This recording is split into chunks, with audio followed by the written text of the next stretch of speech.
Nightfall was upon Rusttown when Ryan arrived at the orphanage. His good and unwilling friend Ghoul was trapped at the back, missing most of his limbs. Hopefully, his presence would get the land off the courier's back for the evening. "I would take you out on a walk," Ryan told his captive while stepping out of the car, "but I don't think this place was built with the elderly in mind. Besides, the kids there are too old for you." "Bleep you!" Ghoul snarled. "I swear I will." Ryan closed the car's door behind him, the skeleton's insults turning into muffled noises. Most of the animals were asleep in the big pen, a few dogs barking at the courier as if he were an intruder. Unlike his previous visit, the orphanage's doors were closed, though Ryan could see light coming from inside. The genome knocked and waited. Eventually, a little girl in pink opened the door, raising a gun at his face. "What do you want, druggie?" "Hi, little Sarah," Ryan introduced himself. "Is your mama here?" "How do you know my name?" she asked, looking at his hat. "You're a magician." "Oh yes, I'm especially good with explosions and disappearing acts. Watch." He stopped time and switched her crappy revolver with a Desert Eagle. "See? So cool," she said with admiration, examining her new toy as if it were a doll. "Is it loaded?" "Yep, but I put the safety on. I can switch it for a shotgun, or pretty much any firearm." "You're Mr. Ryan?" she asked him, the courier nodding. "Mama is inside. She said you would come." "Can I get in, or do I have to break my own hole?" he asked, pointing a finger at a broken window nearby. "You can. But you do anything to Mama or the others, and I will disappear your face." Ryan said nothing, making her frown. "That sounded way better in my head." "It comes with practice, my young Padawan," Ryan said, walking inside while she closed the door behind. From within, the orphanage looked as dilapidated as the outside, with wallpaper peeling from the walls, and only one lamp for 2 rooms. Sarah wagged her new toy at Ryan, guiding him through. Now that he could take a good look inside, Ryan grew convinced that this place had been an animal shelter first, and repurposed into an orphanage years afterward. The kids had made bedrooms out of caged compartments originally meant for animals, half of them already sleeping or reading old books from Jules Verne. Some of the children slept with a cat or dog under their bed sheets. He found Len in the kitchen, cooking fish for a group of 4 kids gathered around a table. His old friend wore the same brown diving suit as last time, and she kept the water gun in a corner of the room. The kitchen clearly lacked equipment, since Len used a camping stove for the meat. She immediately froze still upon seeing him, Ryan removing his hat and mask like a true gentleman. "Riri," she said. "Who is this, Ma?" Ryan recognized the speaker as the girl whom Sicehawk tried to brainjack, Julia. He examined her facial features, the vague shape of her skull, and a chill went down his spine. Sicehawk had a similar facial structure when he attacked Ryan at Shroud's shack. He also noticed the boy that had been playing with Sarah, before the psychos attacked the area. His golden retriever waited at his side, looking at the dish while wagging his tail. "He looks weird," he said, observing Ryan's costume. "He's a magician." Little Sarah showed them her Desert Eagle. "Look. Sarah," Len scolded her but took no step to remove the gun. "What did I tell you? Don't point weapons around, especially not at strangers." "It's fine, Ma, I know how to use them," the little girl pouted in response. "You're right, you can't even hit a soda can at 3 meters, a boy taunted her, Sarah pinching him in the arm. "It's true. Ryan, this is Sarah, Julia, Romaine, Albus, and Valeria," Len made the introductions, before looking at the courier with a conflicted face. "Kids, this is Ryan. He's an old friend." "Does he come from the magical place?" little Valeria asked, a dark-skinned brunette no older than 12. "You don't talk about the magical place to strangers," Sarah told her, the other girl putting her hands on her mouth. "Sorry, Ma." "It's okay," Len replied, putting a hand on Sarah's shoulder. "Can you serve the food to the others and make sure everyone gets their share? I must talk with my friend." "Is he your friend or your boyfriend?" one of the boys pestered her. "I want to know." Len responded with a strained smile, while Ryan remained silent. If it had been anyone else, he would have cracked a joke, but he didn't want to embarrass her. "I'll be back soon," Len promised, grabbing the water gun and leading the courier outside the kitchen. The kids looked at them with suspicion, Sarah clapping hands to get their attention. Adorable. It's nice, what you're doing here, the courier started, immediately finding his words awkward. Len had that effect on him nowadays, to the point he couldn't do sarcasm in her presence. The invisible barrier between them wouldn't fall anytime soon. Thanks, she said, embarrassed, before leading up towards a stairway. We can go to the roof. They'll listen through the door and pester us otherwise. Ryan was pretty sure they would follow and try to eavesdrop on them anyway. He knew children all too well, none of them could resist the lure of a magician's hat. Len led him to a door reaching the roof, locking it behind them. Ryan sat at the edge, his feet dangling into the void. His old friend glanced at him before sitting in the same position, albeit with 2 meters of distance and her water gun in hand. For a moment, neither dared to break the ice, both glancing at the skies above. Even with the lights of New Rome and the polluted air, the stars shone as bright as ever. It made Ryan wonder if he should invest a few loops in researching how to build his own spaceship and explore the universe. A ski vacation on Pluto sounded quite appealing. Kinda reminds you of the old days, doesn't it? The courier spoke up first. We always debated if there was sentient life out there. I still think we're alone in the universe, she replied. It's all dark and cold beyond our little blue planet. We aren't alone, Ryan argued back. And if you ask me, the stars shine brighter still. She shifted uncomfortably on her spot. Ryan realized his attempt at small talk just made it awkward. Did we? Len trailed off, biting her lower lip. Did we already have this conversation? So, she had taken him at his word. It seemed Len still trusted him somewhat, even after all this time. We only talked once, in your house under the sea, Ryan admitted. You told me you didn't want to see me after I led the carnival to your dad, how you had known I was alive for 2 years, and that you had built your underwater base for Sarah and the others. So it was true, Len muttered to herself. Time travel. It's possible since many violets can alter space-time on a limited basis. But I still can't grasp it. Do you travel physically? Or is it just information transfer? I can mentally return to a point I fix at a specific moment, with my last one made a few hours ago, the courier explained. Only my consciousness travels back in time. A save point, like in your video games. Ryan had always loved playing with them, whenever he found a console that still worked. Can you? I can't move my save point back into the past, no. The courier shook his head. When I create a new point, it erases the first. I wish I could save your father, save us, save the world, but I can't. I can't change the past, only the present, and future. What's done is done. Len winced at his words. Ryan instantly regretted his bluntness, but he had to say it. He couldn't let her get any false hope up. How does it work? She asked more questions. You create or travel to alternate timelines. Ryan shook his head. You know about Schrödinger's cat? The thought experiment? Some psychopath puts a cat in a black box, where the animal has a 50-50% chance of dying or surviving. As long as you don't open the box to check the result, the cat is technically both alive and dead. I heard of it, Len replied. Of course she would, she read everything she could get her hands on. I thought it was meant as a nonsensical joke towards quantum physics.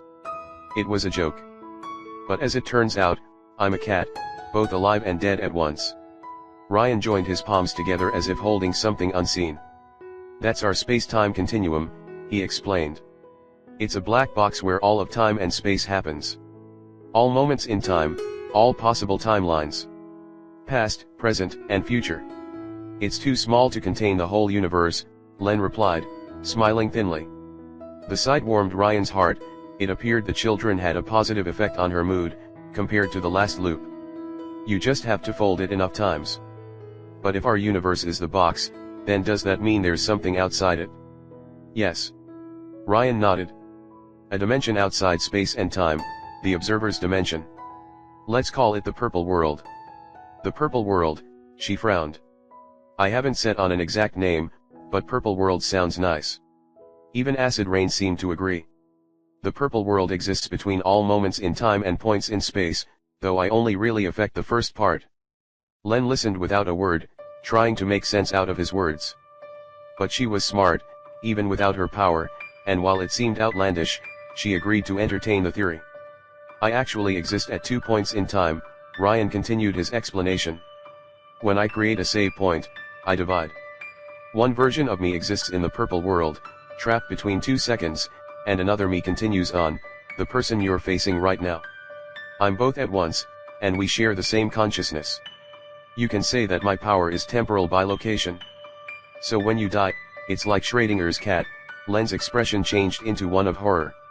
You're alive and dead at once. Yes, except that since my consciousness is spread between the two versions, I cheat. I collapse the timeline where I'm dead, and I create a new copy from my save point with the knowledge of the erased future. All events between the 2 points are undone. But you don't have to die to trigger that power, right? Len asked, pleading. When Ryan didn't answer, she put a hand on her mouth in horror. How? How many times? Ryan shrugged. Countless. How can you say that? Even with their troubled history, he could see the compassion in Len's gaze. She had remained ever so kind. The implications, it's horrifying, Riri. Well, my first few dozen times were terrifying, Ryan admitted. I went mad or catatonic from the stress a few times. But past the first 30 or so, it became normal, like taking a cold shower every day. You get used to everything, even death. It didn't ease up her worries at all. If anything, Len grew even more concerned for him. But since you exist in 2 time periods, some conceptual powers, white genomes, or memory-altering attacks could affect both versions. I suspect someone like Cancel. Wait, do you know Cancel? Len nodded. Cancel would cause my power to unravel if I died in her vicinity. Obviously, I'm not going to tempt her. And the stopping time? Did you take? She stopped herself, the question going unsaid. Did you take 2 elixirs, like my father? Are you a psycho? I only have the save point as my power, Ryan reassured her. The time stop is an application of it. I cause both of my divided selves to converge, and thus both our reality and the purple world align. This creates a temporal anomaly where I'm the only one capable of applying force to objects, and my power protects me from the negative side effects. It's a pretty sweet deal. However, if I keep it up past a 10 seconds limit, the 2 versions of you fuse. You open the cat's box and look inside. Which always causes me an early restart, meow, Ryan said, but she didn't smile. I've spent decades studying the purple world, trying to see if I could use it to improve my power and make more than one save point. Your chronoradio, that's why you made it, she guessed, Ryan nodding in confirmation. Did you succeed in physically entering that dimension? Ryan thought of the rabbit plushie. Not really, he replied, frowning at her. By the way, how did you hack into the chronoradio? Or knew I had one? She bit her lower lip. I've been. You've been stalking me. Watching you for a while, Len replied while blushing, which made her look adorable. She immediately changed the subject. That purple world, are you the only one who can access it? Some violet genomes can tap into its power. That was the only explanation for Acid Rain's abilities. Maybe all violet genomes derive their abilities from it. A human body can't do half the things a violet genome can, even while heavily mutated. Len fidgeted in place. Riri, how old are you? It must have taken years, decades to figure all of that out. I don't know, the courier admitted. He had long lost count. Maybe I'm 500 years old, or 800. Maybe more. And you've been looking for me all this time. Now she sounded positively guilty and remorseful. You couldn't know, Ryan replied. He could never hold anything against her. I thought you were dead or out of reach after the first decades, so I just wandered off trying new things. It's only when I got my hands on a piece of your tech that I realized you were somewhere in New Rome. Len turned away, something appearing at the edge of her eyes. Sure did. Ryan frowned, as he watched her hold back tears. Len, are you crying? I'm crying for you, Len said, looking at him with clear guilt in her gaze. You've spent centuries alone and he raised his hand toward her. She visibly flinched before he could touch her, making Ryan back away. I'm sorry, Len repeated, feeling even more crushed. Just give me time to process all of this. It's, all of this at once, it's too much. It's too much at once, Riri. It's okay. We've got all the time in the world. He instantly regretted it, saying that as Len's face darkened even further. God damn it, why did every word he spoke make things worse? Every time you die, everyone forgets you, she said, wiping away the tears. Over and over again. Except you, he replied. You're the only person who knew me before the time loop. I know that's selfish, but you thought I was the only one who could make this eternity less lonely. Len glanced at him with compassion. Is there no way for someone to remember you? To replicate your power? I can only carry my own mind through restarts, and in all these years, I haven't found a technology or genome capable of copying my power. Maybe I could have gotten more results if I crossed a few lines, but I had to keep some. The consequences don't stay, but the memories do. And if I get used to bloodshed and brutality, I'm afraid of what I might become. You're afraid you will become like Dad, she guessed, her gaze hollow. Ryan didn't want to say out loud, but yes, he was. Years around Bloodstream had given him a taste of what sociopathic brutality did to everyone, and how there was no coming back afterward. When you embraced the darkness, it followed you everywhere. Why not ask Dynamis? Len asked, even if she clearly disliked the possibility. They can copy powers. Their knockoffs only get the genetic part of powers, not whatever cosmic physics support them, Ryan replied. That was why their potions were weaker than the original. A firebrand elixir allowed someone to produce fire using their own enhanced body's calories, but a true red genome had access to a near-infinite power source. I mean, unless they can somehow access the purple world, a knockoff elixir based on my genes won't have any effect. His friend said nothing for a few seconds, before finally putting her water gun away and crossing her arms. He had already seen her in that position when she entered a genius fugue state or thought of a new concept. It's happening again, Len lamented, as she failed to come up with an invention that might help Ryan's case. I can make wonders, but nothing that could help right now. Like Dad. It's fine. Just the fact she wanted to help him at all made him feel happier. Nobody can do everything, and you can do a lot already. Even Vulcan admires your work, and she has an ego the size of Saturn. She smiled, thinly, but it didn't reach the eyes. If you don't think there is any solution, and that I will forget this conversation, Len said, looking him dead in the eyes. Why have it at all? The hard question. I don't think there's a solution, no, but I want one to exist. Vulcan is making progress on upgrading powers, and Mechren already could. And there was an entire cache full of his technology below the earth. Hope springs eternal, you know? Even if the chance is slim that I can make people remember me, and that we could make up. I want to try. She didn't reply, her gaze thoughtful. Sicehawk will attack this place in 2 days, Ryan changed the subject.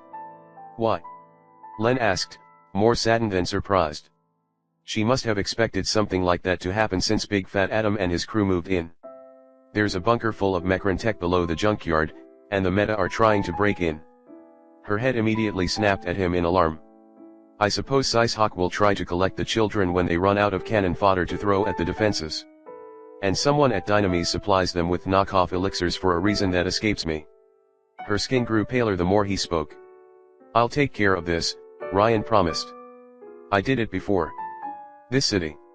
Len shook her head, glancing at Rust Town and New Rome beyond. It's never going to improve, no matter how much you try. It can. It was bad even before the Meta arrived, she replied. Dynamis, the Augusti, they're all the same. They only care about money and power. I tried to make a difference, to help people, but it's just the way things are. This place isn't New Rome, it's the New Babylon. It can improve, Ryan insisted, pointing at the stars. Len, all you see is the dark, but everywhere you look, there's light. Len didn't believe him. We already argued about it, she guessed. Yeah, the courier admitted. After our previous talk, I thought I could wipe out the Meta, honor some debts, maybe make the surface good enough that you would want to return. You don't have to, she insisted. Let the Meta and Augusti wipe each other out for all they care. Len, we can't let the Meta get their hands on Mechren's weaponry, Ryan argued back. It will be the genome wars all over again. It would be Bloodstream on a countrywide scale. Riri, it's going to destroy you, she argued, a hint of desperation in her voice. It already did. You aren't stable at all, Riri. How many times did you fail? Enough to succeed. She took his words in but offered none of her own. If anything, she seemed to withdraw even more. Well, sorry to burden you with all of this, Ryan apologized, rising up until he stood dangerously close to the edge. One step and it would be a free fall. Thanks for listening, Shorty. Where are you going? There's a nice hotel where I stay in the city center, he replied, putting his mask and hat back on. I need to go there so events proceed favorably. She considered his answer and then said, No. Ryan froze still for a second. No. You can stay here. Len breathed long and deep. It's not comfortable, but, you can stay here for the night. Len, I can't. If I don't go to the hotel, Wyvern and Vulcan won't. Stay here, Riri, Len asked, looking up at him. This time, it wasn't a proposal, but a request. Please stay. This time. Ryan opened his mouth to protest, since it would throw his timing in jeopardy, but, when he looked at her pleading eyes, and the worry in them, his resistance melted away. All right, Ryan said. I'll stay. Ryan woke up on a terrible mattress, with a cat on his chest. The animal looked at the courier with its big blue eyes, as he emerged from his deep sleep. The Persian cat had a coat of fur of the purest shade of white, and the lazy expression of a creature sleeping 18 hours a day without shame. It was the perfect Bond villain cat. Ryan immediately let out a cry of joy, while the cat looked at him with noble curiosity. I'm gonna call you. Ryan briefly raised the feline above ground to check if it was a male or female, and then let his imagination do the rest. Eugene Henry von Schrödinger. Eugene Henry meowed in response. The name sucks, someone complained from the room right next to his another animal cage repurposed into a prison cell. Ryan recognized the voice as Sarah's. It sucks hard. Much like many geniuses, I'm way ahead of my time, Ryan replied, scratching Eugene Henry behind his ears. You like that name, don't you? You like it, don't you? Is that the white cat? Sarah peeked into Ryan's private space, finding the courier sitting on his bed sheet, the cat on his lap. The courier promised himself to work on his diabolical mastermind pose, though he needed to get a cashmere suit first. It has a sixth sense to find suckers willing to feed it. That's why it's so fat. Hey, he's not judging you on your appearance. Once, I showed him a rat, like 1 meter away from his face, and that lazy furball didn't even react. Slander. Ryan defended his new sidekick. Is there a shower though? I think I caught fleas sleeping on that bed. Yes, but the water is muddy. Ma says she will fix it today after she checks your car. Check his. God damn it, I hope she doesn't find the bodies, Ryan said, rising up from the bed. Eugene Henry instantly took over his place and moved below the bed sheet, to better protect the mattress from intruders. There's a spot for that, little Sarah said casually. The druggists call it the happy hole. As it turned out, Rusttown did have tourist spots. Ryan started dressing, but immediately noticed something wrong. Namely, his A-bomb was missing, and some of his weapons weren't at their place.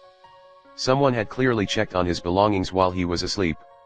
Shorty may be willing to help, but she didn't fully trust him yet. The courier emerged from the orphanage to find Len tinkering with his car, having opened the car hood to look inside. She had put the water gun aside, to her right. Comrade Shorty, just because it's an all-American car doesn't give you the right to wreck it, Ryan said. Find yourself a lotta. Len turned her head away from the engine, and Ryan's playful demeanor disappeared instantly when she grabbed the water gun. Riri, what have you done? What did he do? What didn't he do? Ryan glanced inside the car hood, his old friend keeping her weapon aimed at his head. Unfortunately, Len had found the brain and jumped to the wrong conclusions. Riri, have you? Len clearly didn't want to finish her sentence but forced herself to.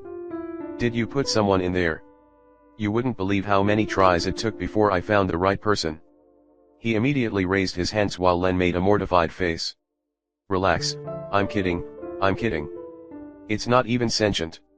Riri, don't joke about this, she sputtered, keeping her weapon raised. Sorry, he apologized. I default to humor when I'm stressed, and I didn't have my morning coffee. Len remained as stiff and grim as ever. Riri, where did it come from? It's vat grown, a gift from another genius. No answer.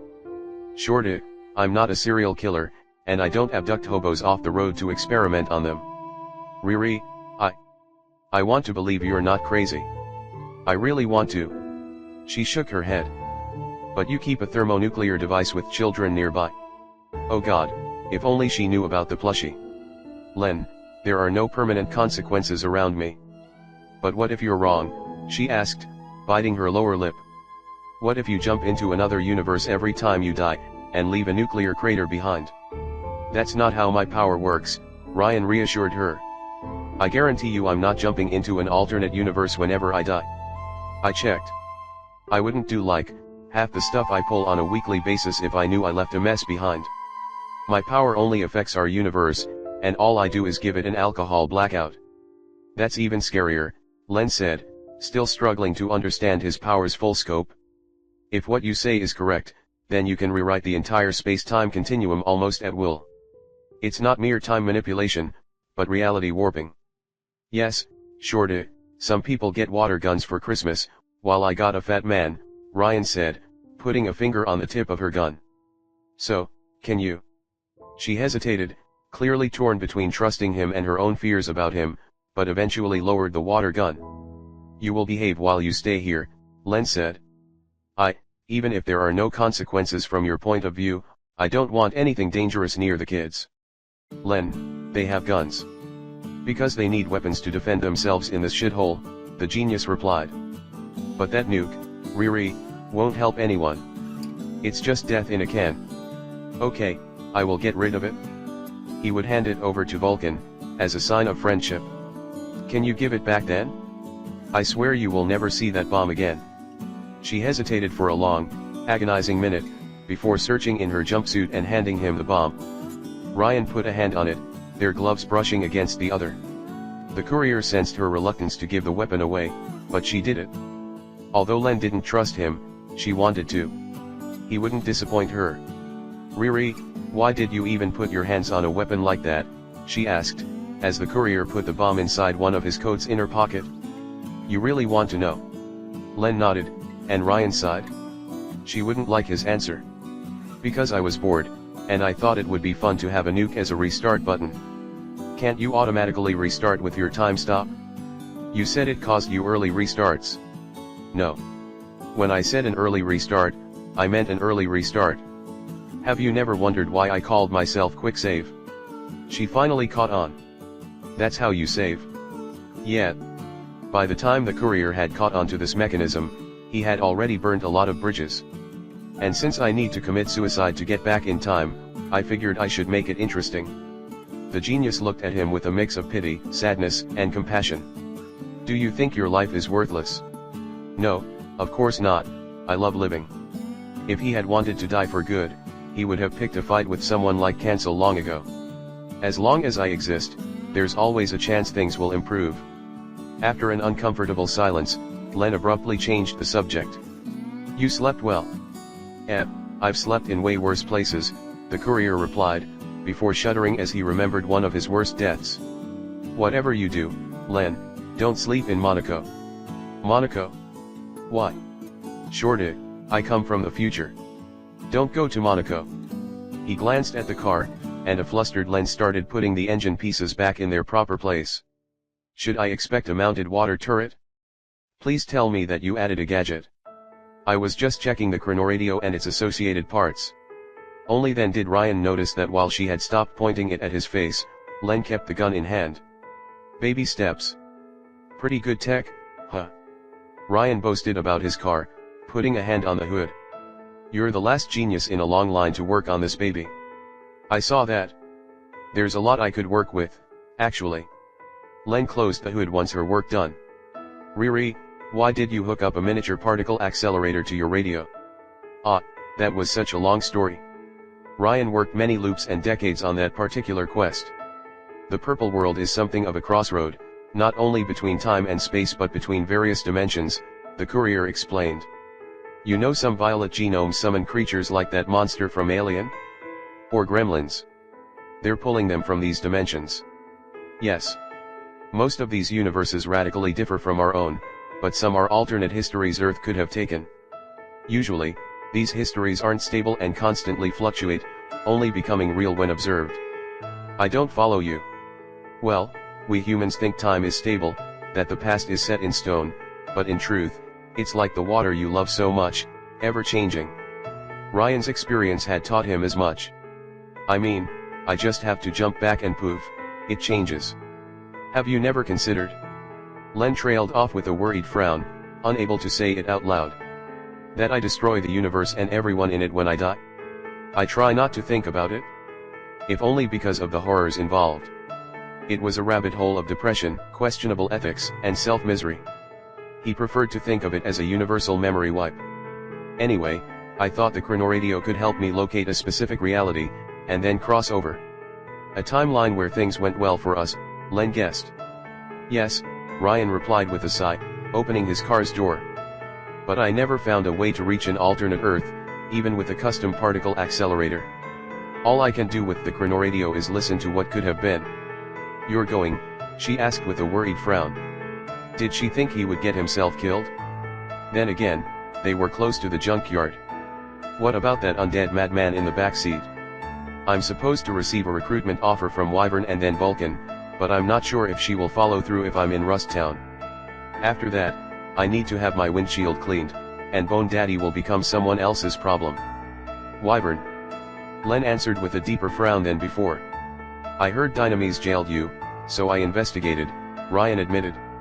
What happened exactly? They use the citizens of Rust Town as underpaid labor in their factories, Len said with anger. They pay them for dangerous work with just enough euros to feed themselves, but provide neither healthcare nor safety guidelines. 1 out of 5 people gets maimed or killed. I don't think Il Migliore supports these practices. Even the junior heroes he had met during the seminar seemed more self-obsessed than actively malicious. They turn their eyes away from the real problems. Len shook her head. Not all criminals wear masks. Most wear suits and ties. Since nobody would stand up for this place, I did. So you attacked one of Dynamy's installations. The chemical plant, she gave more details, her face turning grimmer. But, they caught me. Somebody ratted me out and led the private security to my old workshop. One of the people you tried to fight for. Ryan guessed, his friend nodding. I'm sorry. I guess people always try to take the easy way out. Len shook her head. Wyvern didn't bust me out, Vulcan did. And even then, it wasn't for free. I had to help the Augusti transport their drug, take their blood money. Well, I don't intend to go to Dynamis this time, Ryan reassured her. I see only one way to kill Cyshawk permanently, and it's an Augusti exclusive option as far as I can tell. Len clearly didn't like the idea. Even if she collaborated with Vulcan, she clearly had no love for her organization. We could capture him, she said. From what you told me, he has to die for his ability to activate. If he's smart, he will have a suicide button. Hopefully, it wouldn't be a thermonuclear device. Besides making the world a better place, taking down Cyshawk would also prevent him from piloting that Mechran mech later on. And while I don't believe it, Vulcan says she can enhance my power. Unless you have another suggestion, they seem like our best option. Unfortunately, she didn't have any alternative. I need more time, Riri. Time to figure this out. Figure out my power, or us. Both, Len replied while looking away. I want to help you, Riri. I really do. No one else should have to go through what you did. Thanks, Ryan said with genuine warmth. The fact that you want to help at all means a lot to me. She blushed a little. But the thing is, Riri, even if we succeed in helping you, I'm not sure if there will be a we after that. We. That word had brought back memories of the time when Ryan believed they had a future together. He thought his feelings for Len had changed after so many restarts, moved past the realm of teenage romance. But every time he looked at his old partner, the courier always wondered what could have been. And what could never be. There are things I can't forget, Riri, she admitted. My father, that stuff with the bomb. You don't feel safe around me, Ryan stated the obvious. Like bloodstream. Len shook her head sadly, and the courier drove away in silence. So, let me get this straight, Shroud joined his fingers, like an evil mastermind. There is a cache of Mechren technology below the junkyard, which the Metagang is trying to access. And Dynamis supplies them with knockoff elixirs, contacts, and weapons. Meow, that's right, Ryan replied, keeping Eugene Henry in his arms, while Ghoul's skull snarled inside a glass box. The courier briefly wondered if it was possible to waterboard on a head without the lungs, but pushed the thought aside. Shroud remained silent for a moment. This is concerning. What an understatement. Ryan tried to top it.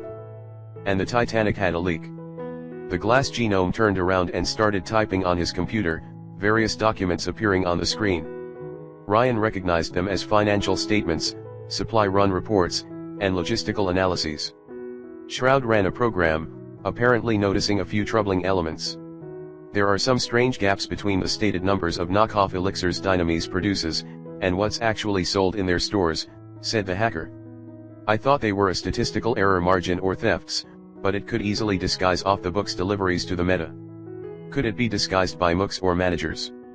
Sicehawk could have brainwashed a few employees, subverting Dynamis without their knowledge, though the lack of attack on the company's operations made that unlikely. Not without complicity from an executive, Mr. Windshield replied. They keep a tight ship on these potions. Maybe Blackthorn then. Unlikely, said the Safelight advertisement. From what I know, he's clean. Have you seen his office and costume? Ryan asked, Eugene Henry meowing. He's obviously a diabolical mastermind. What about his office? It looks great. Clearly, he had spied on the place. Do you know why Blackthorn ended up as brand manager and in charge of Il Migliore? Because Hector Monata only trusts his sons. Partly, but while Il Migliore's heroes do fight crime in New Rome, they don't wage war against truly dangerous genome warlords like Augustus or decide Dynamis' future. Their true job is to serve as the company's face and follow directives, not make them. Enrique's position is prestigious, but not one with much power. I see where this is going, and not just because you're translucent. Enrique Monata was groomed to become Dynamis' vice president, until he started openly pushing for social reforms and Rust Town's redevelopment, Shroud explained. The board sacked him, and the chairman decided to select his brother Alphonse as the VP instead. It backfired when Hector had to send Alphonse to wage war in Sicily to avoid a clash with Augustus, but you see my point. Well, Blackthorn still looks like a comic book villain. You're the one looking like a villain with that cat. Why did you bring it here, by the way? Because Ryan was a cat person, as Felix could attest.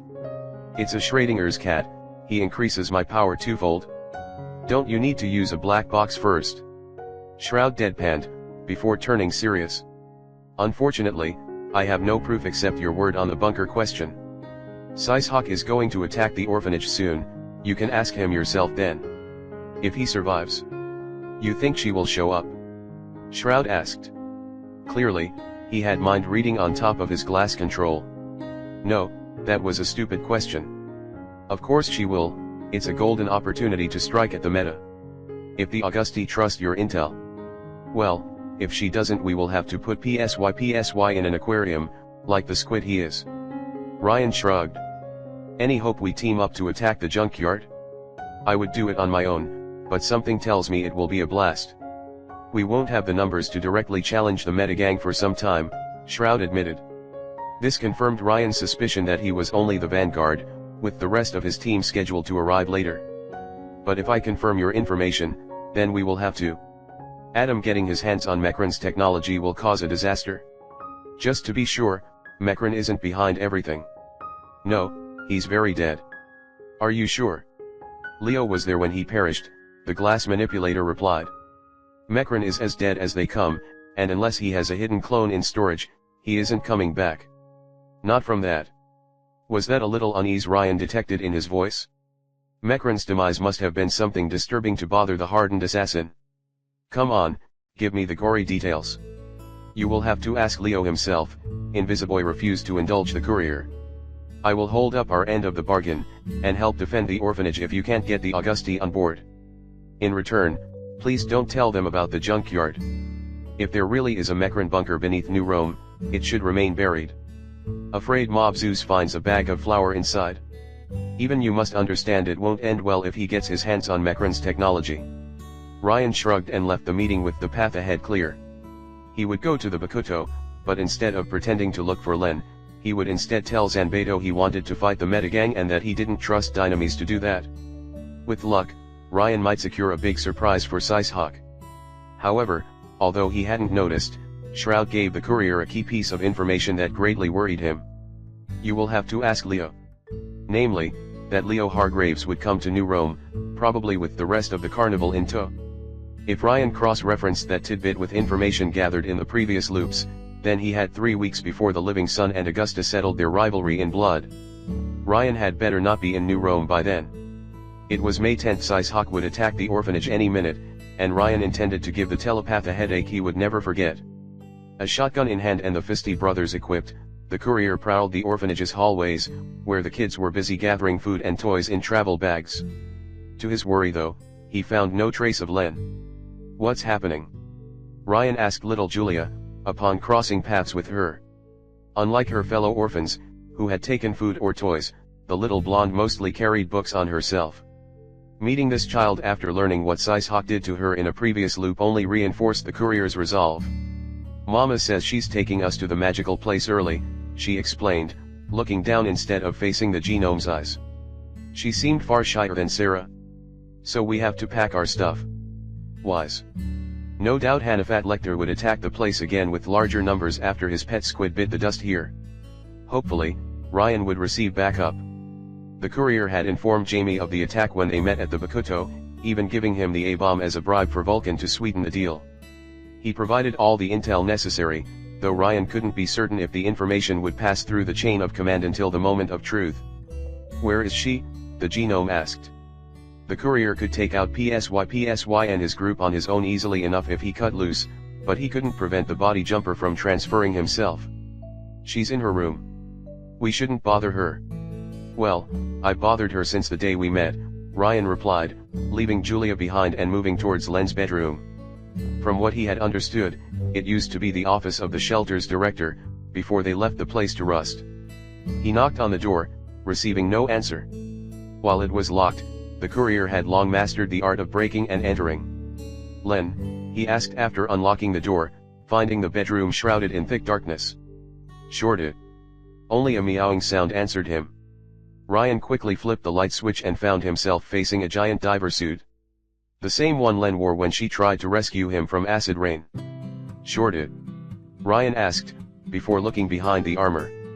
He found Len sitting on a chair next to a mattress, staring at a wall. When he took a step forward, the genome almost tripped on a medicine box, noticing dozens on the floor. Shorted? No answer. Len just stared blankly at the wall, while Eugene Henry von Schrödinger rested on her lap. Her eyes were blackened by sleeplessness and exhaustion. She looked dead. Len? Len. When he received no answer, the courier approached a free hand from her shoulder, intending to shake her back to consciousness. Don't. Her sudden reaction startled both Ryan and the cat on her lap. It was as if she had woken up from a nightmare. Len then put her hands on her ears, as if struggling against a terrible headache. Don't come closer. It reminded Ryan of the first time they met again under the sea, except somehow even worse. The courier said nothing, glancing at the boxes on the ground. He grabbed one, finding it empty. Len, Ryan said with dead seriousness, tossing the empty container on the bed. If you weren't a genome, you would have overdosed from all these pills. If I didn't have powers, I wouldn't need so many of them. It's true genomes had an enhanced metabolism, but still, do you know these medications shouldn't be taken together? No answer. You aren't following any treatment, Ryan realized, horrified. If I don't take them, I don't want to do anything, Len snapped. Clearly, her mood had worsened, perhaps due to the wrong drug combination. If I don't take them, I can't talk to you at all. I don't want to do anything except use my power. She couldn't even interact with others except under heavy medication. How many did she take under the sea? Did the fact they met in her sanctum make it worse back then? Seeing his friend deteriorating that much horrified Ryan, but he didn't know what to say. I'm coming, Len finally spoke up, massaging her forehead. I'll put on the suit. I have to. I can take care of Sicehawk alone if it's too much for you. No, no, can't let you do everything, she replied, struggling to form a complete sentence. I have to help. I have to. Alright, I will keep watch until you're ready then. Ryan left to give her some breathing room, though he did notice something on the bed on his way out.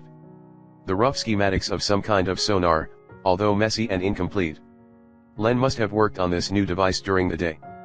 The courier walked outside the orphanage, stopping at the threshold.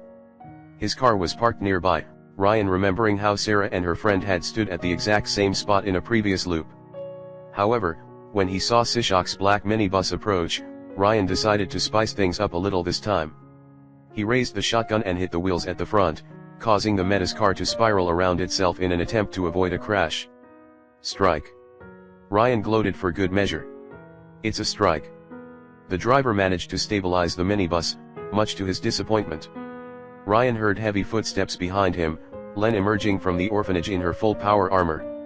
She carried a water thrower as her main weapon, clearly determined to defend the orphans. As Sicehawk stepped out of the minibus, wearing his disguise, Ryan relaxed a bit.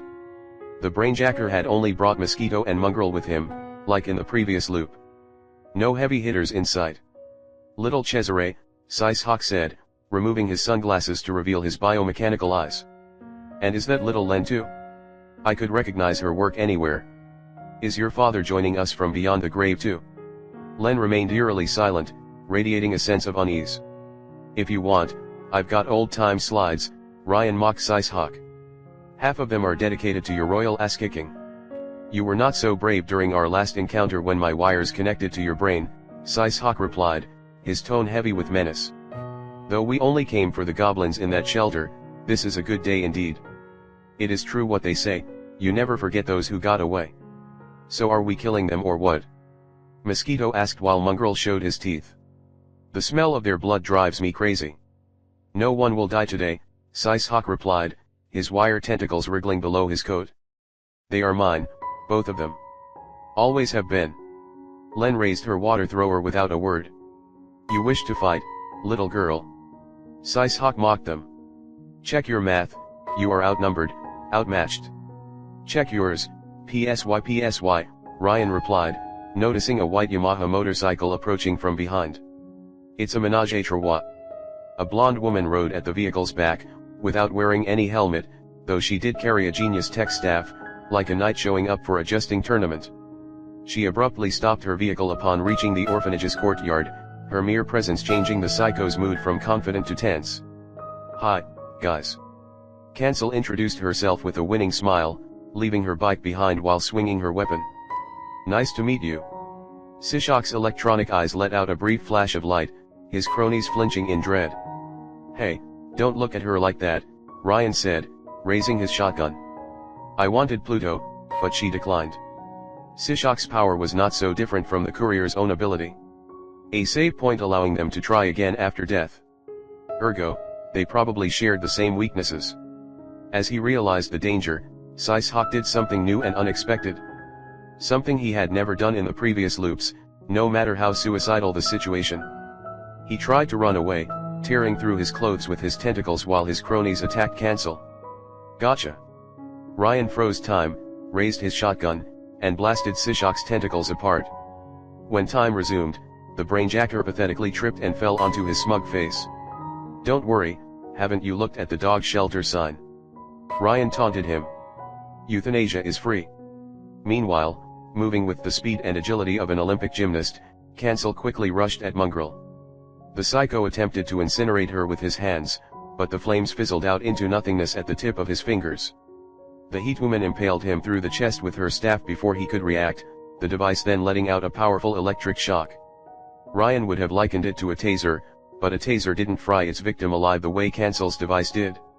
Meanwhile, Mosquito attempted to fly away, but Len opened fire at him. A jet of pressurized water came out of her weapon, slicing his left wing clean and causing the overgrown insect to crash. Ryan immediately tossed the shotgun aside and attacked Mosquito with Fisty, beating the tar out of him. When the bug attempted to raise his fist to retaliate, Len cut off his arm with her water weapon. Shorty, do you have insecticide? Ryan shouted, pounding Mosquito onto the ground. My fly swatter isn't working right. Len didn't respond. While she was no stranger to brutality and didn't hesitate to use lethal force when needed, the genius usually retreated into her own mind in a fight. Unlike Ryan, she didn't thrive in chaos. Meanwhile, having fried Mongrel to death, Cancel immediately moved on to Sicehawk. The Psycho attempted to rise back up, but the Heatwoman swiftly caught up with him. Her power clearly didn't affect the telepathy's physical mutations, so Ryan supposed it only cancelled the esoteric power sources which supported them. "Look at me," Cancel asked Sicehawk, her tone always positive. "Look at me in the eyes. I want to remember your face." The malevolent Psycho glared at the Heatwoman, raising his remaining tentacles in an attempt to hit her skull. But he didn't react fast enough. Cancel swiftly impaled PSY through the skull with the staff, pounding his head into a smear on the ground. Some of the Psycho's blood ended up on her cheek, her smirk turning downright sadistic while the wires flailed around. Ryan briefly checked his time stop and failed to activate it. So far so good. A few seconds later, Mosquito looked like a crushed bug at his feet, still alive, but bleeding to death. Cancel had swiftly murdered the other two. "Well, that was quick," Ryan noted, slightly disappointed. He guessed Vulcan's absence, the surprise ambush, and having two professionals at his back had made quite the difference. "You know, I had orders to kill everyone if it turned out to be a trap, but I'm so glad I didn't have to," Greta said with a cheery smile, tossing Sicehawk's immobile corpse aside with her staff. His blood was still on her cheek, and she seemed in no hurry to wipe it off. "I've been getting rusty." "Thank you, but didn't anyone tell you that I was immortal?" "You're funny," she replied, leaving Sicehawk's remains and looking at Mosquito. "He's still alive.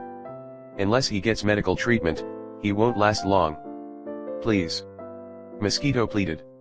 "Too much work," Cancel replied, stomping on his face with her staff. Len visibly flinched at her casual brutality, catching Greta's attention. "Who are you?" "I'm." It was so strange to hear Len's gentle voice come out of the giant armor. "The Underdiver." "Oh, nice to meet you, I'm Greta." "You already said that before," Ryan thought. He realized her lines weren't spontaneous at all, but rehearsed. "Is there anyone else to deal with?" "No, we're good," Ryan replied. "All right, I hope we meet again then." "Me too, Greta." Ryan replied with the same cheery smile. "You're the nicest sociopath I've met yet." "Thanks." "What's a sociopath?" Ryan answered her question with two thumbs up. Cancel waved them goodbye and left on her motorcycle as swiftly as she came, leaving the Psycho's corpses to rot. Clearly, she had a lot of experience with casual murder. Ryan wondered what her CV looked like.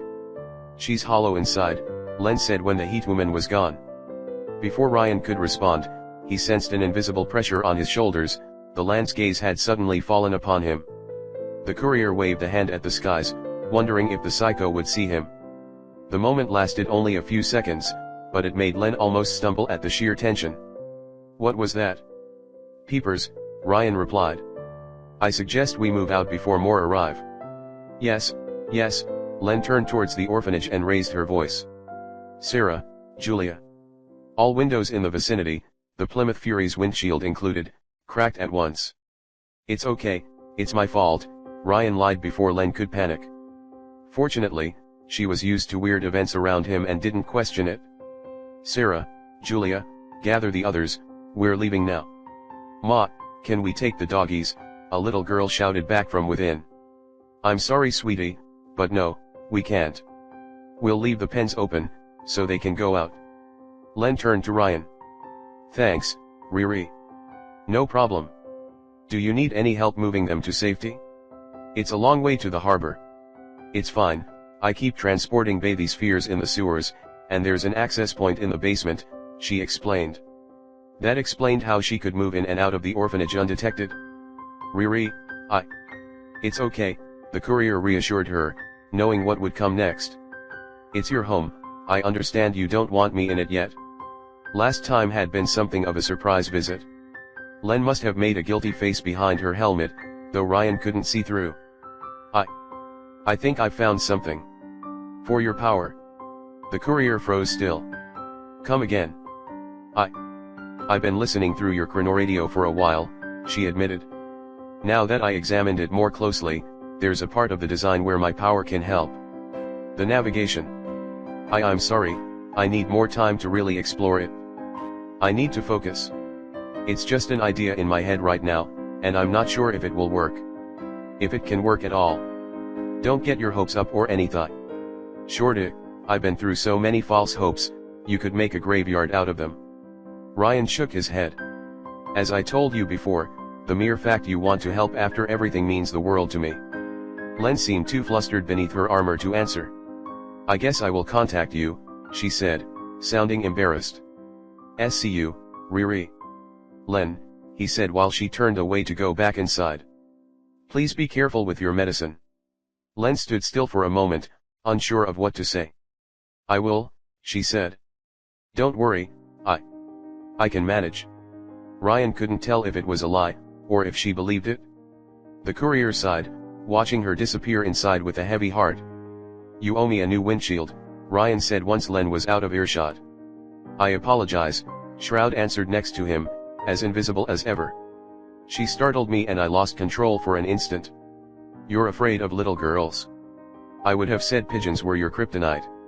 I'm looking for someone with the same name, the vigilante explained. Julia Costa. But it's not that girl. The age, face, and body don't match. I know she's somewhere in the city, but I have no lead yet. What happened to your Julia? Ryan asked with curiosity.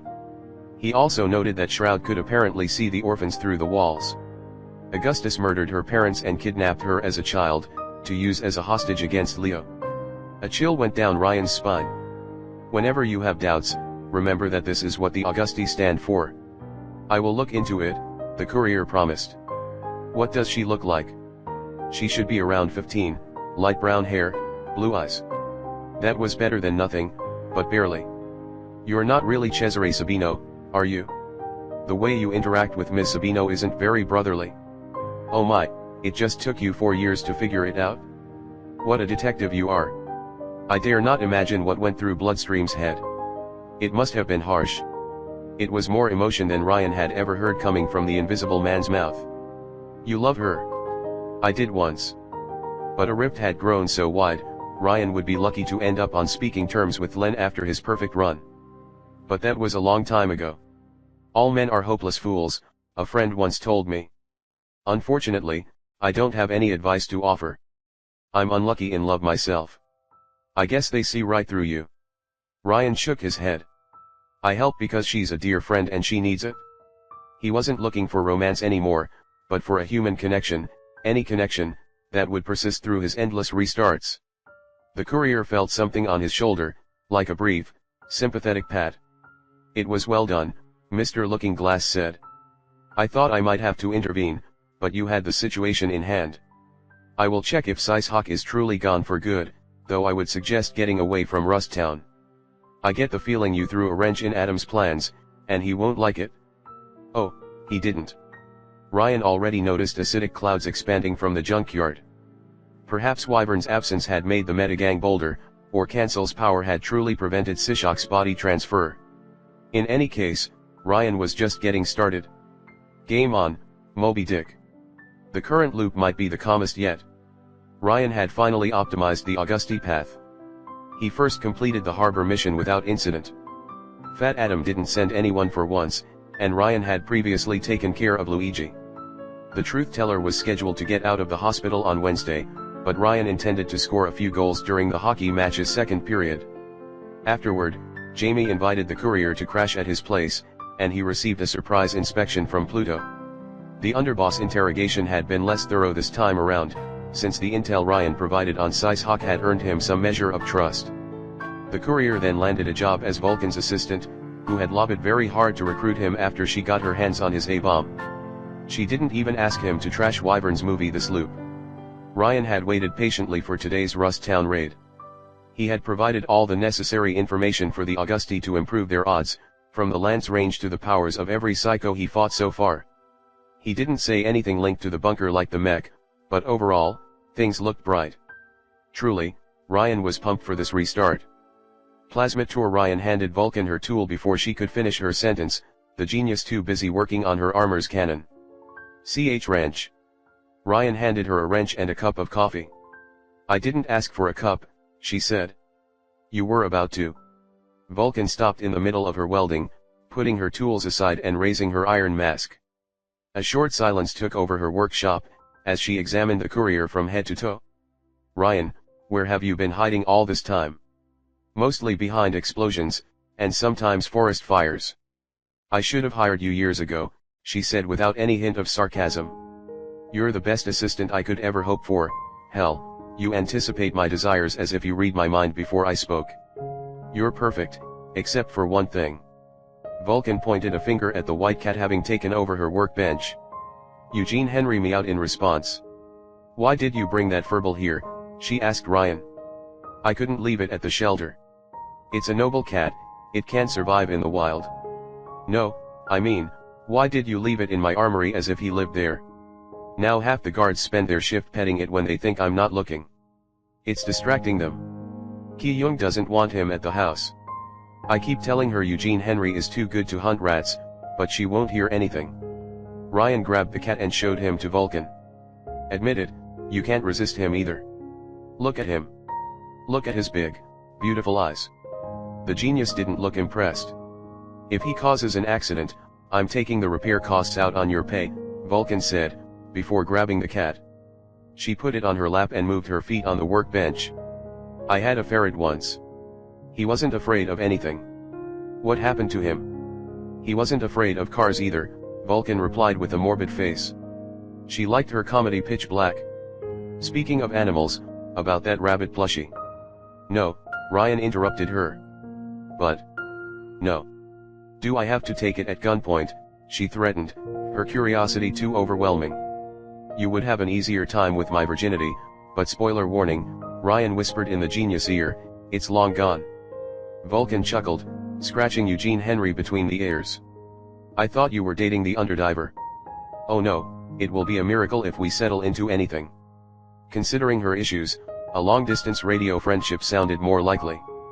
"Though it would take a genius to steal my wounded heart." "I would be careful with that smart mouth of yours, Ryan," she replied playfully, his good mood infecting her too. "What's up with you today? Is it the raid?" "Of course it's the raid, I can tell it's going to be great. Especially now that PSY had perished for good."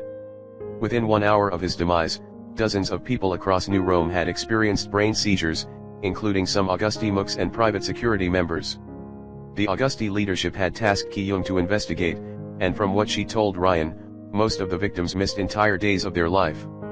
By nullifying Sishok's powers at close range, Cancel had undone his victims' brainwashing. Since that squid hadn't been sighted since the orphanage ambush, Ryan assumed he had perished for good. The Meta hadn't sent Saren to attack the harbor, and according to Shroud, they hadn't tried to press Gang Polly either. This implied Sishok's brainwashing was Big Fat Adam's main source of unpowered foot soldiers, and his demise had cost the Meta a lot of resources. So yes, Ryan was in an excellent mood. "You've gotta hate on for psychos," Vulcan mused out loud. "I've heard what you told Jamie. That they received knockoffs from Dynamis. And you believe me?" So far most of his acquaintances among the Augusti considered it a conspiracy theory. She nodded. "Lab 66. You know the Dynamis HQ, next to Il Migliore's shiny tower? They make the knockoffs on the 66th floor. It's the most defended place in New Rome." "Well, that's not ominous at all. Is there a pentacle on the door?" "No, but the head scientist is a creepy four-eyed maniac who calls himself Dr. Tyranno." Vulcan snickered. "He cloned all the dinosaurs you see at the Colosseum Maximus. It's not even his genius specialty, he's just obsessed with them. I'm pretty sure he only works at Dynamis because they let him make more of those reptiles. Anyway, you know that bastard Enriquet. I'll never know why nobody suspects him to be a supervillain out to take over the world." Ryan shrugged. "I mean, he has Thorn in his genome name. I said the exact same thing to Wyvern the first time we met him." Finally, someone else saw the truth.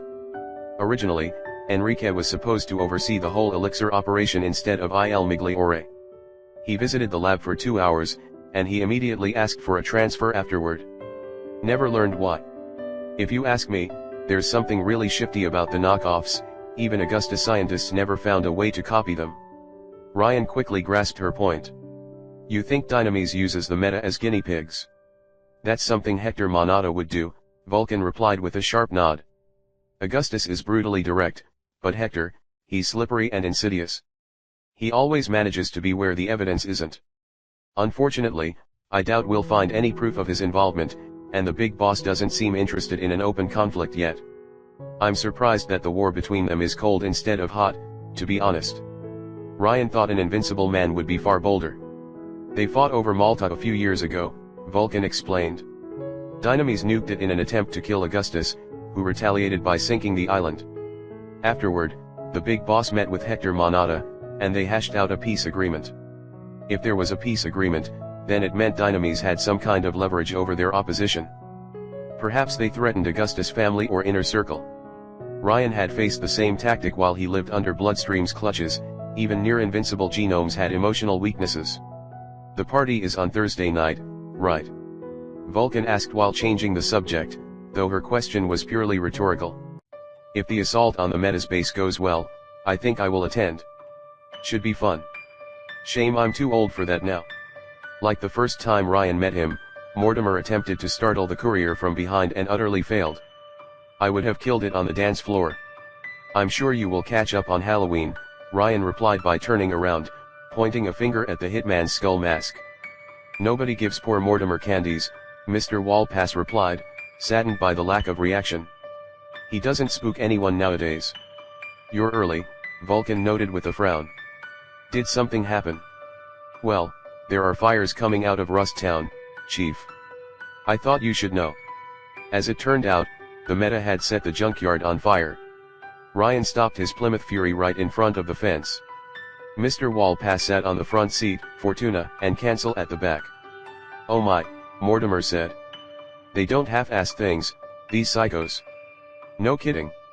Ryan could only see flames everywhere he looked. The Meta had set alight the trash mountains with gasoline, turning them into candles, while clouds of smoke darkened the skies. Although the blazing inferno remained localized inside the junkyard, it might soon spread to the rest of Rust Town if left unchecked. Vulcan landed in full power armor next to Ryan's vehicle, just as shocked as everyone else. Their troops had surrounded the area without meeting any resistance, either from unpowered gunmen or psychos. What the hell happened? I checked what a sociopath was, Cancel told Ryan, completely unconcerned by the giant bonfire. That was mean. But was it wrong? Ryan asked back, his eyes focused on the flames. Did they blow up the bunker or something? No, but it was mean. Sparrow, report, Vulcan ordered through the intercom. Any sign of the Meta? Our lookouts told me Adam, Frank, Saren and a few others are driving north on the old highway. Apparently, they're skipping town. They're fleeing. Cancel asked, immediately disappointed. But we only killed 3 of them. No fun, I wanted those sweet bounties for my mortgage, Mortimer complained. Told you it would be a piece of cake, Fortuna replied, too busy typing on her phone to pay attention. I can't believe it, Vulcan said. They're leaving? Why? Ryan couldn't understand either. He didn't believe for a second that Hannafat Lecter had truly given up, but why leave the bunker behind and make a show of destroying the junkyard? Was there another intrank? The submarine. That cunning bastard, Ryan muttered to himself. The bunker had a hidden sea access route, so the Meta could easily hide below ground and resupply while abandoning the surface. As long as the bunker's existence remained a secret, the psychos could credibly stay under the radar until they unlocked Mecron's tech. Fat Adam would leave through the front door, and sneak back in through the back one. Still, the fact that they pulled the stunt at all reeked of desperation. Sicehawk must have been more important to their plans than Ryan thought, for his demise to shake things up that much. Something to say, quick save. Vulcan asked him, having eavesdropped on his outburst. Maybe this is an elaborate ploy and they have secretly retreated to an underground base below the city, Ryan said. I'm sure they have a doomsday weapon, like a moon-defacing laser. Or maybe they have a base on the moon, Fortuna chuckled. I went to the moon once, Mortimer said. It was made of lead. Ryan didn't clear things up. The current matter made him feel conflicted. While he shamelessly flirted with her, Vulcan did try to murder him a previous loop while fully expecting to get away with it. Augustus had a reputation for brutality, and if Shroud's story was true, then nothing good would come out of him discovering the bunker. Even if the Meta getting their hands on Mecron's tech remained the worst scenario, he was wary of letting the Augusti do the same until he knew more. Well, he could always inform them and reload later. However, the second the thought crossed his mind, Ryan immediately thought of Len. He was finally making progress in renewing their friendship, and he was afraid of falling back into his old patterns. If he continued on the path of the perfect run, then he would have to repeat these meetings again and again, until they lost all meaning. Should he save and commit? But if he did that, then he condemned all the people the Meta threw at the bunker's defenses. The face of that terrified prisoner, carried around by Adam like a sandwich, still haunted the courier, mostly because it reminded him of his own while he was Bloodstream's pet. Ryan still had enough empathy to feel bad about that part. So while he hadn't told Len, there was a strong possibility he would have to restart anyway to keep the kill count at a minimum. But he had confessed everything, and she would forget again if he returned to the past. Arg, indecision paralysis. Consequences suck. Ryan shouted out of nowhere, drawing a few gazes. It's not fun. It's not fun at all. I'm so disappointed too, Cancel complained, sharing his frustration at not being able to kick the Meta's butt. I didn't think killing 3 of them would scare them away. When you murder junkies are done whining, maybe we could call this a day and leave? Fortuna asked. I've got a date, and I'm sure he's the one. You say that every time, Sparrow pointed out, although she said it with a hint of jealousy. You go through boyfriends like Kleenexes. It's different this time, Fortuna insisted. My power keeps forcing us to meet. He shows up to help after that gas leak almost destroys my apartment, I drop my books and he helps me gather them back, it starts raining and we have to stay under the same bus stop, he's the one, I tell you. You just say that because you had to pester him 5 times until he caved in, and you can't stand being ignored, Mortimer mocked her. Morty. Wait, how did you know I asked 5 times? Did you spy on me? Your pain is nectar for my wizened soul. Ryan ignored them, trying to puzzle a way out of the situation, but the indecision paralyzed him. A suboptimal route for New Rome might allow him to keep his friendship with Len real, but a perfect run would save dozens of lives, if not hundreds. Should he risk letting the Meta access Mecron's bunker in the hope of a better alternative to appear, or should he trust the Augusti to be responsible? Should he inform Wyvern? For the first time in centuries, Ryan faced mutually exclusive consequences, and it frustrated him. He needed more time to figure this out. Vulcan, do we give pursuit? Sparrow cut through the chit-chat. I'm torn, Vulcan admitted. I'm itching to test my new armor, but it could be a feint to lead us into a trap, and our job was to retake Rust Town. Which we did.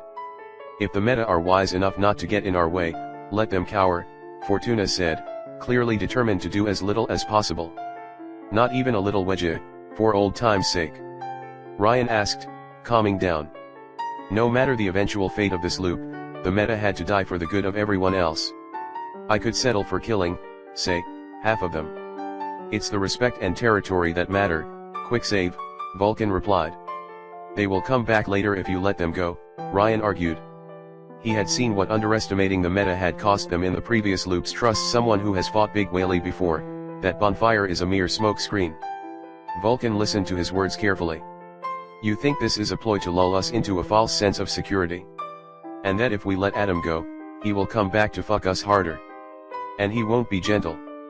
That's a bit paranoid, Mortimer replied with a shrug. If you ask my poor old me, they bit more than they could chew and chickened out.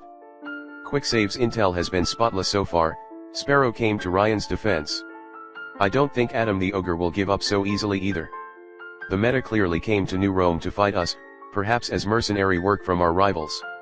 If they're switching from territory grab to hit and run tactics, they might remain a problem for months. Vulcan considered the various viewpoints, before coming to a decision. Sparrow, you and your men give pursuit, I want to know the Meta gang's location at all times. I will join you to harass them from a safe distance with long-range weaponry. Understood, Sparrow replied. The rest of you kids will deal with the fire before it spreads to the rest of Rust Town, Vulcan told the genomes in the Plymouth Fury. We can't do business there if all our clients burn to death, so I will direct you to the nearest fire hydrants. Mortimer, make sure the Meta didn't leave any booby traps behind. What? Fortuna looked up from her phone. Why do we have to do it? Don't they have firefighters? I start fires, I don't extinguish them, Ryan protested. It's against my religion. Too bad, God doesn't sign your paychecks, I do, Vulcan replied, before flying away. Get to work. How brazen of you to say that. Everyone groaned at Ryan's joke, much to his silent amusement. He hoped he hadn't made the wrong choice. Ryan loved genome parties. They always involved a lot of property damage. He had attended a few elsewhere in Italy, usually when he joined a group. However, this one looked like it would be the biggest yet, and since tomorrow would mark QuickSave's first week in New Rome, the courier intended to cap it off with a bang. Well, he had probably spent 2 months or so in the city across various loops, but still. This party might be something entirely new and surprising. How many people will come? Ryan asked, having traded his usual trench coat, hat, and mask for a classy, dark purple suit. While Ki-young had insisted he could dress casually, the genome would settle for nothing less than the best outfit in the room. You couldn't half-ass elegance. Oh, no more than 100, Ki-young replied, her fingers fidgeting in anxiety. She had traded her glasses for contact lenses, and her modest clothes for a sleeveless black dress. Her boyfriend meanwhile wore a simple blue shirt and black pants. Do you want more tuna pizzas? Lunka asked while on the sofa while typing on a phone. That tasteless black sheep alone hadn't made any effort to dress well. We still got enough party funds for 4 more. Add a few vegan ones for Fortuna, Ki-young said, before checking the kitchen for the 5th time in the past hour. Jamie had gathered an impressive array of alcohol bottles on the counter. Will that be enough? They're the strongest liquors I could find, Jamie replied, intending to work as the barman and already busy making cocktails. Since genomes had a more efficient metabolism than normal humans, they needed 10 times the usual dose to even feel the effects of alcohol. I've got genome-only stuff in my car, Ryan said. But you will start shining in the dark and see invisible things. Don't worry, Jamie said quickly.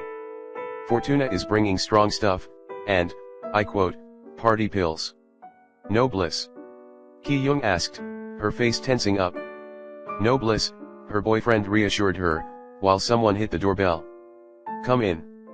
The first guests opened the door, Ki-young anxiously standing straight next to Ryan while they walked inside. Night had fallen outside, and while the party was scheduled to start at 8, most guests would be fashionably late.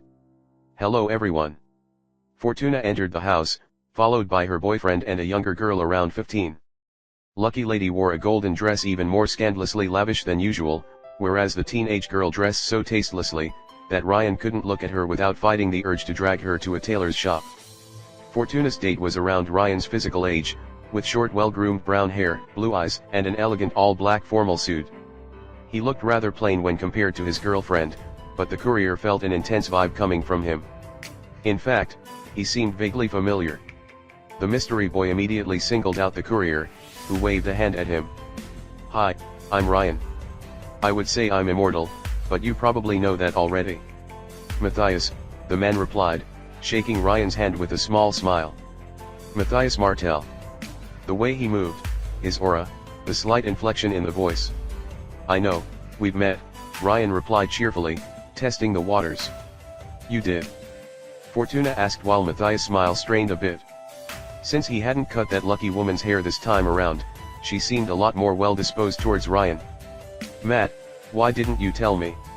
Yeah, you're usually a very transparent kind of guy, Matt. Ryan winked at him. I hope you don't hide anything else. Matt's poker face remained ironclad while he answered his date's question. It didn't seem important at the time. Fortuna, you brought your sister? Ki-young asked the blonde bombshell, although her eyes remained focused on the teenage girl. Isn't she too young for this kind of party? I'm almost 15. The younger girl pouted. While she was no top model like her sister, she would probably grow into an attractive woman in time. She had short, light brown hair, ocean blue eyes, and a heart-shaped face. 14 and a half, Fortuna teased her, her younger sister pinching her in the arm. Hi, I'm Narkinia Varan. The teen smiled brightly at everyone. Alias series. I still can't believe Augustus gave you an Olympian name before me, Fortuna complained, her boyfriend glancing away. If only Felix hadn't gone crazy, we could have become Diana and Apollo. Has he answered your messages? Ki-young asked, a look of concern on her face. I wish.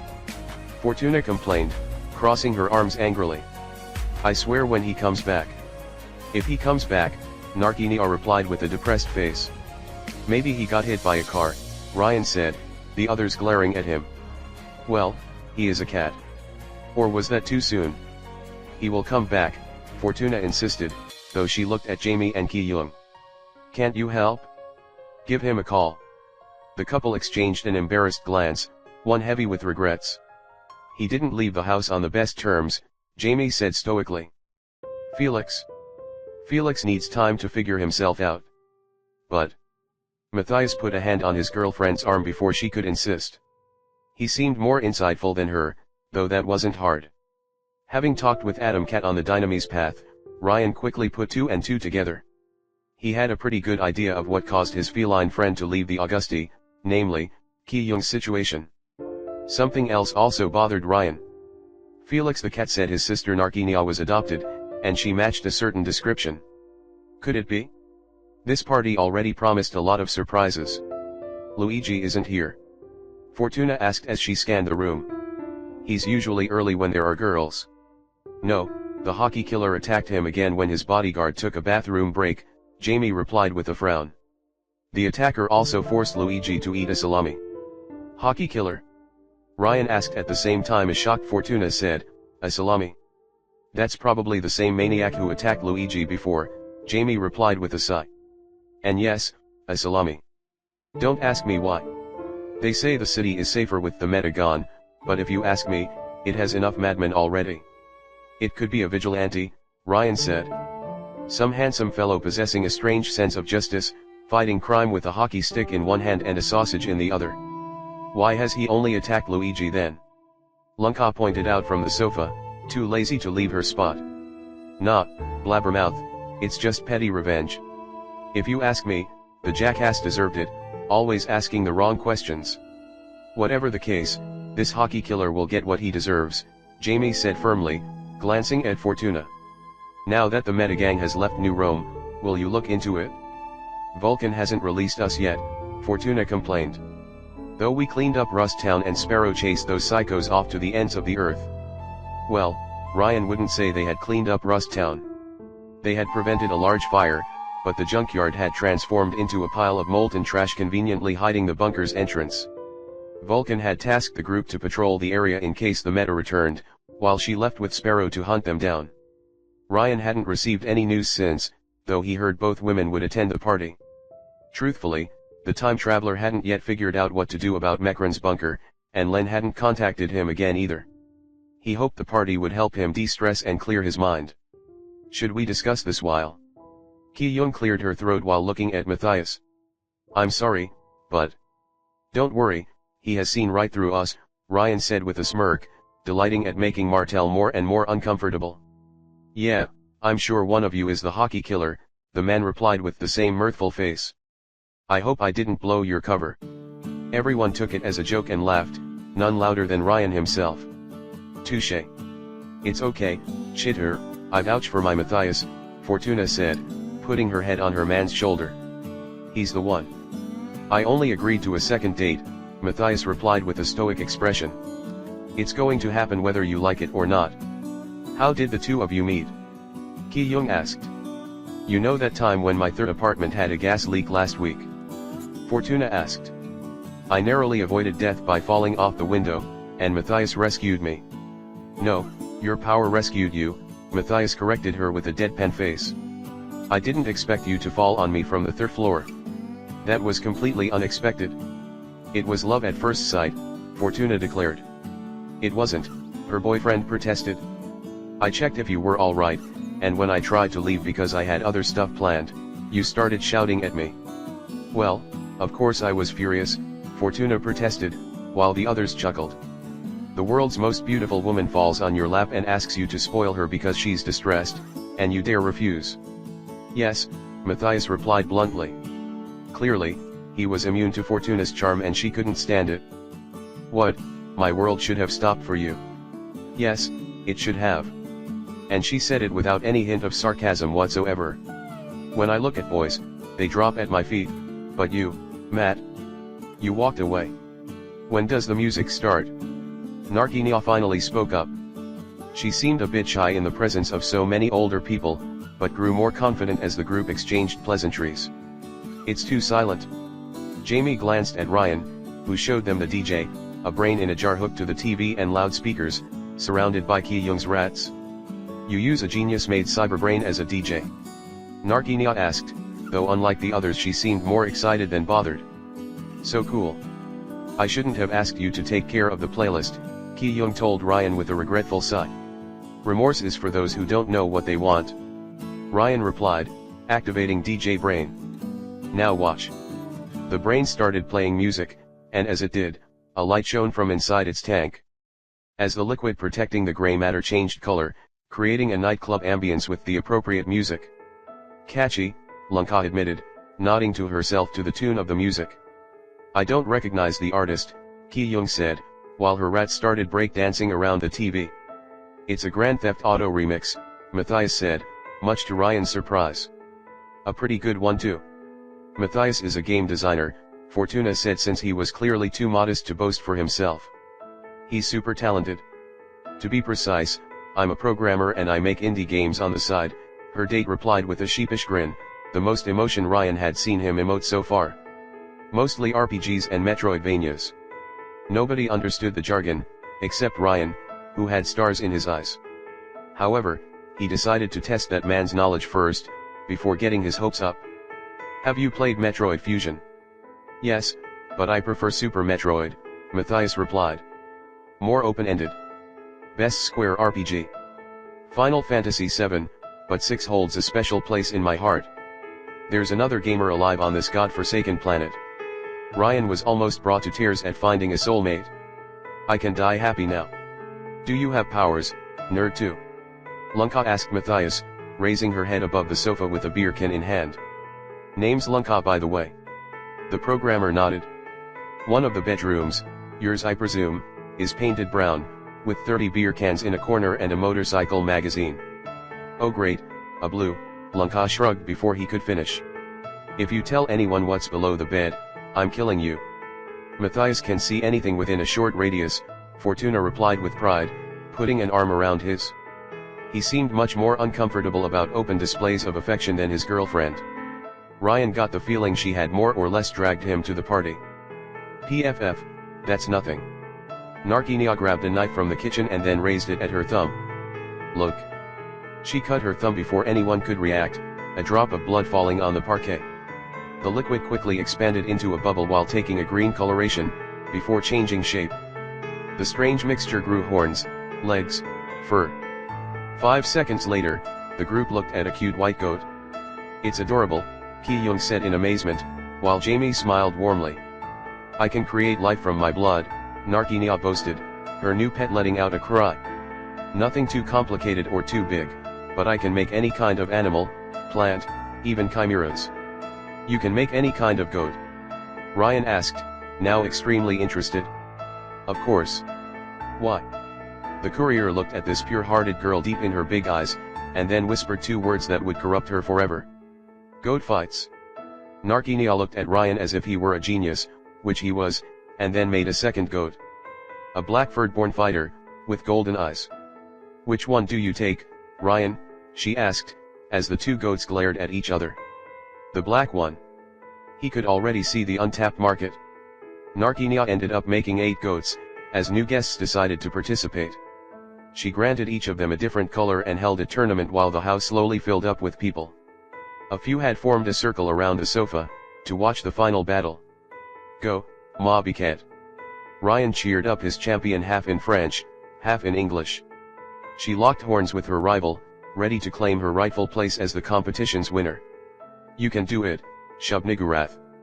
You gave it a name, Blabbermouth. Lunka asked, having bet on a golden goat, and grown strangely invested in the fight. Kick her ass. Unfortunately, her animal couldn't stand long against Shub-Niggurath's implacable ferocity.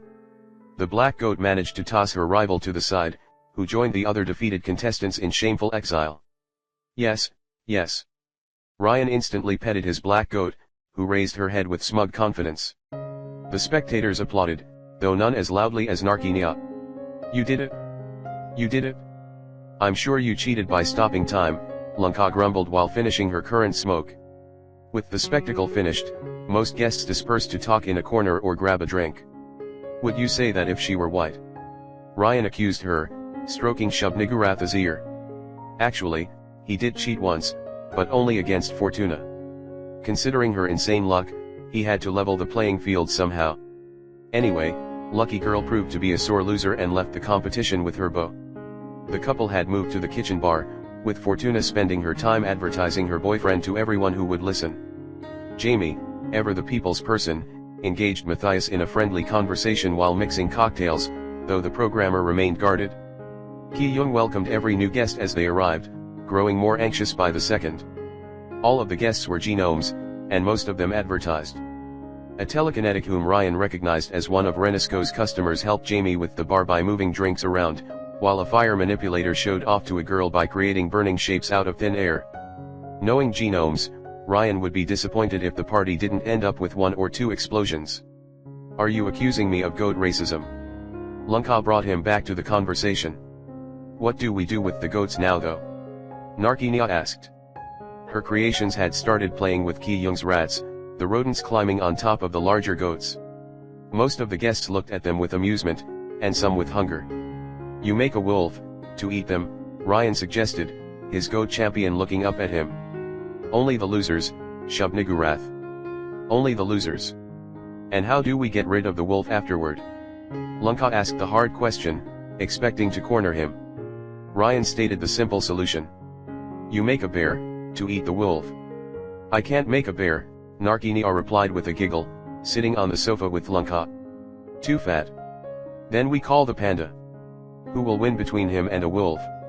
"The wolf, it's not even a contest," Lanka said, before offering a beer can to Narkinia. "Want some, overgoat?" "Mom and Dad said I could go if I didn't drink," Narkinia replied while joining her fingers. "And Father Torque told me alcohol is poison for the soul. Do you see your parents or a priest around here? Trust me, it would take 10 times more before it poisons anything." Lanka shoved the can in a surprised Narsinia's hands, who looked at it with clear hesitation. "Do you see any pretty boys around, Blabbermouth?" "I'm hungry." "That depends, do I include myself?" Ryan joked. "Because everyone else will feel like a huge disappointment in comparison. You aren't my type, Blabbermouth. I prefer the strong silent type, and you talk too fucking much." Lanka glanced at the entrance. "Though the cavalry is coming to rescue you." Greta and Sparrow had arrived through the front gate, the first dressing casually, the latter wearing a red gown. A third woman accompanied them, a drop-dead gorgeous redhead in a stunning green dress. She kept her hair in a bun and tried to look dignified, but Ryan noticed an undercurrent of playful, fox-like cruelty in her emerald gaze. Clearly one of the Killer 7. It took Ryan a second to realize that all 3 of the assassins escorted a young woman in her early 20s, a stunning, queen-like lady with long platinum hair, almost silver. Unlike her companions, she dressed very conservatively and all in black, highlighting her pale skin. That stoic woman scanned the room, an apathetic look in her blue eyes. Her expression was one of pure, absolute boredom. Quicksave was halfway tempted to approach her, but when he got a good look at her emotionless face, he backed off. She looked a bit too much like a younger Pluto for his comfort. Gretchen noticed him though and gave him her usual fake smile, while the pale lady muttered a few words to Sparrow and the redhead. She didn't seem interested in social interaction, moving towards the bar to drink in a corner. "Vamp," Lanka said, indicating the redhead with her chin. "She's a bitch and she drains her partners dry, so don't approach her. Obviously, you've met Nash and Greta already." "Nash. Nice nickname for a sparrow. And the platinum?" "Don't," Lanka said, her voice no longer playful. "Seriously, don't get near her." "But it's Livia," Narkinia said as if it explained everything. "I ain't cleaning your bloody corpse, Blabbermouth, so follow some social distancing guidelines," Lanka said, starting her 4th smoke of the night. "Vamp will kill you while you fuck, but you won't get that far with Livia." "What, she can turn me to stone with a glance?" Ryan asked. It's not Livia you should fear, Lunkar replied ominously, it's her father. And she dated my brother, Narkinia told Ryan. So she's a cat person. Narkinia pinched him in the arm. That was stupid, she said with a smirk. Teenagers. Don't you want to date my sister, Ryan? We could have goat fights every weekend. I'm pretty sure she's already taken, Lunkar snickered while reviewing the guests, before letting out a sigh. Apparently, she hadn't found anyone to her liking yet. But I don't like that guy. Narkinia complained, snapping the beer can open. He stares at me sometimes, it's creepy. I hope my sister gets bored of him soon. I'll settle that right now. Ryan glanced at the stoic game designer and started shouting at him. Hey, Matty. Matthias Martel looked at him, clearly at his wit's end. Wanna grab me a drink and talk pop culture outside? You still owe me one. The game designer exchanged a few words with his girlfriend. A few seconds later, Fortuna glared at the courier while Matthias grabbed 2 glasses off the counter. Protect the goats, my green friend, Ryan told Narkinia. We may need to sacrifice them for your wish to happen. You aren't a Satanist, right? The teen asked, suddenly worried. Nah, he's way worse, Lunkar said, while Ryan already moved towards the terrace. The big fire below's got nothing on those I started, the courier replied playfully. I was kidding. Narkinia pleaded, Shubnigurath letting out small cries. I was kidding. Ryan winked at her over his shoulder, before being joined by Matthias. A few genomes had taken over the infinity pool, but for now, most remained inside. The courier grabbed a drink offered to him, then sat on the ramp, an inch from falling into the void below. He looked up upon hearing noise, watching Vulcan's mech pass over the house and land in the garden outside. Good, Ryan would interrogate her about how her hunt of the Metagang had gone. I thought you were unlucky in love, he asked Matthias. I am, she's a job, he replied, confirming Ryan's suspicions about his identity. One that backfired spectacularly, I should add. Her power is busted. That's pretty cold. Says the pot calling the kettle black. The programmer sipped his glass and glared at the courier. You're a colossal dick, quick save. I know, and you love me for it? Good call for Luigi though, he replied, low enough that no one else would overhear. I was going to take care of him, but you acted quicker. I'm sorry my hatred of truth-sayers got in the way of your cold-hearted assassination attempt. Ryan glanced at Narkinia. She and Lunkar moved the sofa aside, clearing out the living room to turn it into a dance floor. The rave party would begin soon. So, it's her. Matthias Martel didn't look at him, instead staring at the Varon sisters. For a moment, the mask slipped, and the real person beneath spoke through. Yeah, Shroud replied, a dangerous look in his eyes as he observed Narkinia. It's her. When is the sound coming? Lunkar asked Ryan for the 3rd time, an elbow on the loudspeaker. When you find me another brain, Ryan replied, tinkering with the device. A few people had already taken over the dance floor, but the house's equipment couldn't support a true rave party. Seriously, Ki-young needed to stop buying Dynamy's home products. They were barely a cut above pre-war's Chinese imports. Actually, did buying the enemy's products count as collaboration? Stop distracting him, Narkinia told Lunkar, defending Ryan with such zeal that he considered making her his sidekick. The green genome was busy cultivating strange, phosphorescent mushrooms on the ground. She had promised it would help with the rave, and the courier let her run wild with her imagination. Quicksave glanced at Matthias, who was talking with Fortuna and other members of the Killer 7.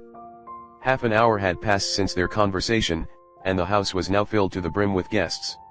So, you're adopted? Ryan bluntly asked Narkinia. Did you ever learn who your birth parents were? Ryan.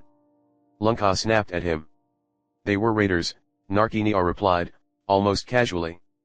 Father Torque said they were killers and rapists, and that Augustus punished them because it was divine justice. Ryan could have sworn the TV screen threatened to crack for a brief second. He glanced up at Matthias, whose smile contrasted with the icy look in his eyes. Sorry, Lunkar said, glaring at the courier. Thankfully, the power outburst had been subtle enough for her to miss it. Blabbermouth has no tact at all. It's okay. Narkinia replied with a cute smile. My real family is the one that raised me. My mom and dad are awesome, and my siblings even more so. I was adopted too, but it sucked, Ryan said with a shrug. Well, half of it? Really? Narcinia's head perked up in interest, while Lunka listened in silence. My parents died when bandits wiped out our community to steal our supplies, Ryan said. It had been so long ago, it had lost almost all emotional effect. I was 11, I think. Maybe 12. And I turned out great. Ryan. Lanka's voice had lost all playfulness. Did these bandits? Ryan glanced at the snake tattoo on her arm, that of her former gang. You weren't among them and they're all dead, the courier replied with a shrug. I'm over it. Lunka fell silent with a thoughtful look on her face, while Narcinia looked between them in confusion. Thankfully, a newcomer interrupted them before the mood turned even more awkward. Ryan almost didn't recognize Vulcan at first sight, because the genius had cleaned herself up. She had traded her usual clothes for a black halter top and pants, and let her hair fall down on her shoulders. While she was no head-turning beauty, the Augusti capo looked great. He really had a thing for geniuses shorter than him. Ceres, Sphere. Vulcan smirked upon seeing the courier. Ryan. Hey, my favorite arms dealer, Ryan rejoiced, raising a screwdriver.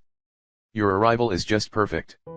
Always, she replied, a hand on her waist. Tell me something I don't know. Do you have anything to boost the sound? Ryan asked. I'm trying to jury-rig the loudspeakers, but I need more juice. Now you're talking my language, Vulcan said, searching inside her pocket and tossing him some kind of mouse-sized battery. It's a mini generator. Why do you carry that in your pocket? Lunka asked, an eyebrow raised. Cause my phone has less autonomy than a sloth, the genius replied with a shrug, before grabbing a beer can from Lanka's personal reserve. It's been an exhausting day. Did you kill the meta? Narcinia asked before Ryan could. Almost, but Dynamis got to them first. Fucking kill stealers. What, they tried to buy them off? Lunka snickered. With bullets and lasers, Vulcan replied. They sent 3 armored squadrons, plus heavy hitters like Devilry and that bitch Wyvern. Those vultures fell on the meta and opened fire on sight. Oh, was there gas in their alliance? Well, I guess it was time to clean up loose ends, Ryan said. Adam didn't look surprised. He sacrificed a few men, but he managed to escape on a goddamn submarine. A submarine? Narcinia immediately asked, unable to resist the lure of undersea adventures. Yeah, a freaking submarine with Mecron's emblem on it. The dreaded genius name instantly killed the playful mood. Lunka toyed with her smoke, a frown forming on her face. Well, that doesn't sound good. I get the feeling the situation is more complicated than it looks. Vulcan sipped her beer while glancing at Ryan. I called the underdiver to investigate since she's a specialist for underwater hunts. The thought of calling Len had crossed Ryan's mind, but he was wary of involving her now.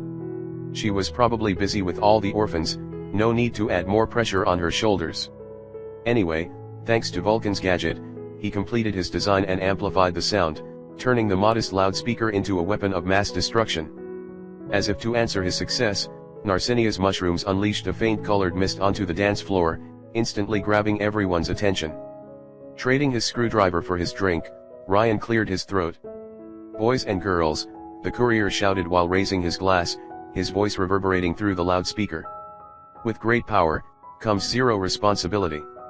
Cheers answered his declaration, while Lunka created multiple colored spheres above the dance floor, one for each elixir type. They floated near the ceiling and pulsated with energy, slowly shrinking while they provided a solid light show. How long do they last? Vulcan asked Lunka. More people started taking over the dance floor while the music switched to a catchy synthwave song. Around an hour if nobody touches them, Lunka said, before turning to Narcinia. Nice trick with the mushrooms. What's your job again? I work on Ischia Island, the teenager replied. I help Father Torque open the path to heaven. That kind of heaven? Ryan asked, immediately interested. Are you an angel? Narcinia's smile faltered a bit. Sorry Ryan, I'm not supposed to say anything about it. I'm just saying, I've always wanted to sell drugs for a living, Ryan declared, pumping his fist. Building a South American cartel has always been my dream. If you need a drug wizard, I know all the good recipes. Meth, cocaine, heroin, opium, doesn't matter, Just give me a truck and I'll start cooking. You know how to make drugs? Lunka asked, finishing her 6th cancer stick. Good to know. Well, Ryan had spent 20 years. At least 20 years trying every addictive substance on the planet except elixirs, and when he ran out, he learned how to create his own supply. His drug cartel phase had been quite enjoyable actually, even if the last overdose sucked. I'm afraid you will have to abandon that childhood dream, Ryan. Vulcan brazenly put an arm around his shoulder. You've got an exclusive work contract with me. Can't we settle on an open relationship? Ryan replied while brazenly putting his hand around her waist. Lunka looked at him as if expecting the courier to lose that arm very soon. I ain't finding anyone half as good as you are, Vulcan replied, without pushing his hand away. So it's till death do us part. Are you talking about work or something else? Lunka joked. He could visit, Narkinia said, clearly eager to meet Ryan again. Father Torque says the equipment needs an update. Especially the defenses. Bacchus doesn't know jack shit about tech, Vulcan replied, her amusement turning into frustration. Besides, you've got a freaking ghost guarding your precious island. Mr. Geist says he can't be everywhere at once, and that he may ascend to heaven anytime. Pretty please? Ryan asked Vulcan, doing his best impersonation of a kitten's cute stare. Don't start. Vulcan rolled her eyes, before glancing at the dance floor. You know how to dance. If I say I'm amazing, then I'm being modest. Let's put that boast to the test, shall we? Both put the drinks aside and moved to the dance floor alongside other couples. It quickly became apparent that Vulcan didn't have much experience, but Ryan had mastered every dance under the sun, so he guided them through. Matthias also danced with Fortuna, and the glass manipulator seemed to enjoy it a bit more than he would like to admit. Is there anything you aren't good at? Vulcan asked Ryan. He could feel her sweat on his fingers, her breath accelerating. Ice skating.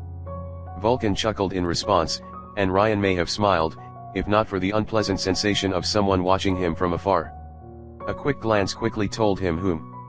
Livia observed him from the bar, her gaze first one of surprise, then confusion. She started asking questions to Sparrow nearby, and while Ryan could read lips, the lighting didn't help him understand anything. He did capture the mysterious woman's attention though. It must have been his magnetic personality. Fuck off. Ryan and Vulcan interrupted their wild dancing when they heard Jamie's voice cut through the noise. The swordsman had grabbed a fire manipulator whom Ryan had sighted earlier during the party by the shirt, and looked ready to murder him. The guest carried a broken inhaler in his hands, full of a bluish, almost phosphorescent liquid. It seemed one idiot had ignored Jamie's rules and brought bliss to the party. And Ki-young. Chitter looked at the drug with a pale face, shaking. She seemed paralyzed and unable to say anything, a former addict faced with her personal poison. Bliss could be taken either in liquid or gas form, and it was powerful enough to affect genomes. It was also incredibly addictive, which Ryan could personally attest. He could never finish a run after trying it, and while he had only ever found one way to cure the addiction, it was horribly painful. Not to mention the hidden, long-term side effects. The idiot tried to protest, even while Jamie looked murderous. It was not a pretty sight, since the made man was a tall brawler built like a bear. While he hadn't manifested any laser weapons from his hands, the scowl of black fury on his face made it clear he was barely restraining himself. The contrast with his usual kindness made it all the more jarring. In fact, Ryan had only ever seen him this angry when Luigi had exposed his infiltration in some loops. But... fuck off. Jamie snarled before throwing the genomes backward, his tone turning venomous. Don't bother ever coming back. The guest looked around, surrounded by glares from other guests, and moved towards the door with a cowed face and his inhaler. It's okay. Jamie immediately asked his girlfriend, his frightful face softening back into a kind one. Yes, Ki-young said, although she clearly didn't mean it. It's fine. It's fine. Jamie put his hands around her waist in a protective manner and then turned to Ryan when he and Vulcan approached the couple. Sorry for the mess, Zanbeto apologized. Your house, your rules, Vulcan replied, glancing at the house's entrance. I'll discipline that idiot, Zanbeto. You got my word on this. Thank you. Jamie looked at his troubled girlfriend, then back at Ryan. I think we will retire early. Can you and Lunka take care of the guests in our absence? Sure, the courier said. Can I trust you not to do anything stupid? Jamie asked, an eyebrow raised. I swear I will not start any fires under this roof. That's oddly specific, he noted, but had more pressing matters on his mind. Don't burn down the house. Ryan raised a thumb up with one hand and crossed his fingers behind his back with the other. Jamie and Ki-young moved upstairs, leaving the ground and main room to the guests. I didn't know Chitter was a recovering addict, Vulcan noted, showing surprising insight. I'm glad I never took that stuff. Don't get high on your own supply, Ryan replied. Scarface. She smirked at his surprised face. I watch movies too. Maybe I'll show you a few, one day. Sparrow approached the duo before they could return to the dance floor. Quick save. The bodyguard cleared her throat. Ms. Livia wants to talk to you. About what? Vulcan asked, her tone shifting from flirtatious to serious. I don't know, Sparrow replied. But you can come if you want. Ryan and Vulcan exchanged a glance, and while the genius clearly wasn't happy about it, she didn't seem willing to deny the request either. That Livia clearly had sway in the organization, or at least her father did. Livia awaited them at the counter, playing with a cocktail. Greta and the vamp formed a security cordon around her, giving her a safe space among the crowd. Her eyes remained set on Ryan with a mix of curiosity and interest. Are you there? Livia asked Ryan, her voice radiating quiet confidence. Maybe, maybe not, Ryan replied. Can we ever be sure that we truly exist? As in, are you physically there, or are you a hallucination? Well, true hallucinations don't ask if they're real, Ryan said. That's how I tell them apart. Livia chuckled in response, but Vulcan's face remained an unreadable mask as she asked a question of her own. Shouldn't you know that already, princess? I would, if my power worked on him, Livia replied. She sounded oddly pleased about it. It doesn't. As far as it can tell, the man in front of me does not exist. Vulcan frowned. You mean, you can't see him in any alternate universe? Huh? No, which should be impossible, Livia continued, studying Ryan with clear curiosity. My name is Livia Augusti or Minerva. Are you a blue? Perhaps a white? No, I'm not a smurf. I'm closer to magenta. A violet?